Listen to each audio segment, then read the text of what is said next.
Divorce झाल्यानंतर हजबंडला त्याच्या x वाईफला maintenance द्यावा लागेल का? तर यामध्ये सुप्रीम कोर्टाने क्लिअरली सांगितले. पूर्ण फॅक्ट्स ऐका. एका कपलचं डायव्होर्स होतं. हजबंडला 1,60,000 सॅलरी असते. फॅमिली कोर्ट हजबंडला 15,000 रुपये पर मंथ मेंटेनन्स वाईफला द्यायला सांगतं. वाईफला काही हे आवडत नाही. तर यामध्ये वाईफ म्हणते की जर हजबंडला 1,60,000 रुपये पेमेंट आहे तर मला फक्त 15,000 रुपये मेंटेनन्स का? यावर हजबंड उत्तर देतो की जर ती हायली एज्युकेटेड आहे, जर ती कमवू शकते, प्लस तिला घरच्यांचा सपोर्ट आहे, तर मी यामध्ये सुप्रीम कोर्टाने काय सांगितले तर हजबंड त्याच्या रिस्पॉन्सिबिलिटीपासून पळून जाऊ नाही शकत.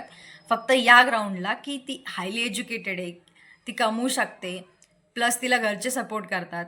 तर सुप्रीम कोर्टाने सांगितलं की आजकाल महागाई वाढली आहे, त्यामुळे फक्त 15,000 रुपये हे सफिशियंट नाही आहे.